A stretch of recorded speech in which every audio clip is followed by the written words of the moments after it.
You guys, this week has been a doozy of energies. How are you all feeling?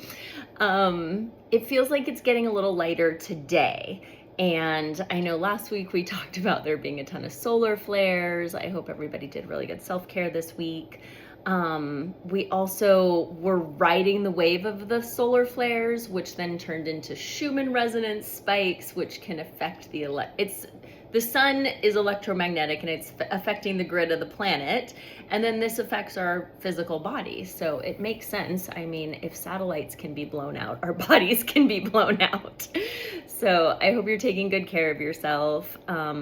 We also I've tapped in on this a little bit and I saw someone else talking a little bit about this. So I tapped in about it, but we had like a big timeline jump on like Thursday to Friday. And there was a collapsing of another timeline. So if you think about like, we can be in any number of places at once, right? But every choice you make might send you into a different direction or a different timeline.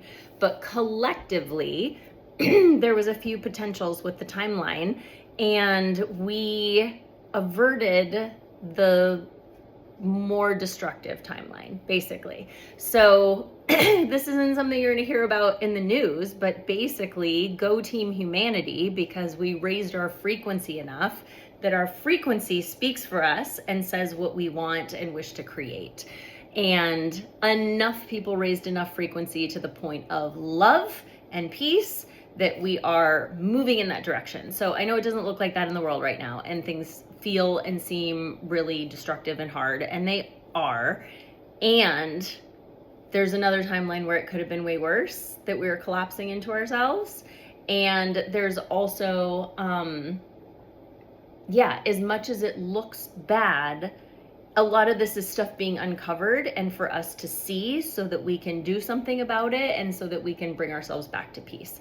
So anyway, I just want everyone to like, give yourself a pat on the back for being some of the frequency holders on the planet right now. And, we did make a shift and we're heading in a different direction. And a lot of what we're seeing in the world is stuff that like has to be purged out. And so we're kind of watching the purging, which isn't fun. It's like watching yourself or a friend throw up over and over and over again. It's not like super fun, but also, you're getting the toxins out. So anyway, I hope this makes a little bit of sense. And also just wanted to say, when we're collapsing another timeline, there's these other versions of us that are not, it's like if that timeline collapses, everything that we were, any alternate versions of ourselves collapse and they get pulled back into ourselves. So anything they went through, we might be feeling.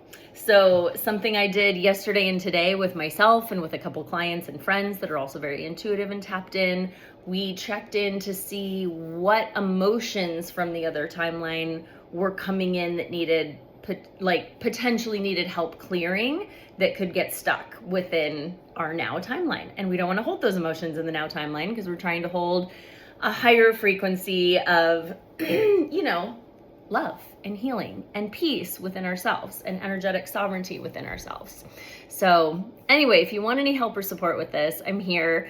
Also, I created the 30-day energetic sovereignty journal just for these reasons, because there's so many energies and it's hard to stay really aware of what's ours and what's not ours. So I created the journal to help you with discernment, help you with calling your energy back, sending other people's energy back, so you know what's yours and what's not yours, and just getting really clean and clear and what you can and have to bring to the planet. So I'm grateful for each of you. Thank you for being here. Thank you for listening. And there will be more soon. Take care. Bye-bye.